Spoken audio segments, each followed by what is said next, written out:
मोहनी भगवान की। अब आप बैठ जाओ, कोई मोहित तुम भी मत हो जाना। जैसी आए मोहनी भगवान, झगड़ा हो रहा था पहले, हम पियेंगे, और देख करके मोहनी भगवान को बोले अहो रूप कितनी सुंदर है, आप हमारा अमृत का हिस्सा कर दो। बोले आप इतने बड़े विद्वान के बेटा होके मेरे पर विश्वास कर रहे हो, पिला तो दूंगी पर बीच में मत बोलना। एक और देवता बैठ गए, एक और दैत्य। भगवान के हाथ में अमृत का कलश दे दिया। भगवान ने दैत्यों से पूछा गाढ़ा गाढ़ा पियोगे पतला पतला? बोले हम तो गाढ़ा गाढ़ा। देवों को अमृत पिला दिया। चंद्र सूर्य ने कहा, चंद्र सूर्य के बीच में बैठा था कौन? चंद्र स्वर भानु नाम का असुर। ये तो कहा देखो देखो ये तो नारायण है।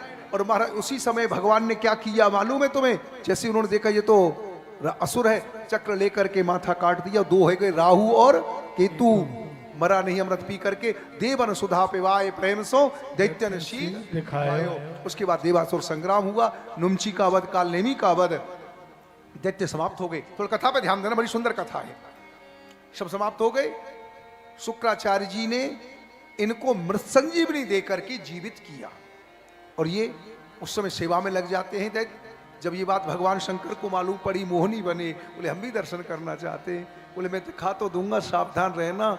जैसी भोले बाबा कैलाश जा रहे थे, बगीचा देखा, बगीचा, और वहां बालिका देखी। भोले बाबा उनको पकड़ने गए, उनका तेज गिरा, सोने चांदी खदान हो गए। जैसी भोले बाबा ने मोहनी को पकड़ा, मोहनी तो गायब हो गई, बाके बिहारी प्रकट हो गए। बाबा राम राम, देख लिया मेरा मोहनी रूप। भोले बाबा बोला जब महादेव का यह हाल है दुनिया का क्या होगा। ये कथा भागवत में तो नहीं है, पर कुछ दक्षिण भारत के लोग कहते हैं जब मोहनी का और शंकर जी का मिलना हुआ तो एक बच्चा का जन्म हुआ जिसका नाम हुआ आयप्पा। दक्षिण भारत में आपने देखा होगा कभी टीवी वगैरह पे ये काले कपड़ा पहन करके बड़ी उपासना करते हैं आयप्पा। देवन सुधा पिवाए प्रेम सो दैत्यन शील दिखायो। अब थोड़ी कथा बहुत सुंदर है, आगे ध्यान देना। जब शुक्राचार्य जी ने इनको जीवित कर दिया, उनकी सेवा में लगे रहे। शुक्राचार्य जी बोले तुम घबराना मत, मैं यज्ञ कराऊंगा विश्वजित। उस हवन कुंड से रथ निकलेगा, शस्त्र भरे होंगे रथ में, तुम स्वर्ग पर चढ़ाई कर देना, तुम्हें विजय श्री मिलेगी। और महाराज क्या हुआ मालूम है? यहां पर 7वें मनु की कथा सुना रहा हूं। शुक्राचार्य जी ने यज्ञ कराया, यज्ञ से रथ निकला, बलि बैठ गया। शुक्राचार्य जी ने शंख दिया, शंख को लेता हुआ स्वर्ग पर चढ़ाई कर देता है। देवता घबरा गए। इंद्र ने कहा अपने गुरु जी से, बृहस्पति जी से कुछ करो। बोले अपने गुरु को वश में कर लिया, जब गुरु रूठेगा तभी कुछ बिगड़ेगा। और महाराज आज गुरु कृपा से, शुक्राचार्य जी कृपा से बलि ने स्वर्ग को जीत लिया।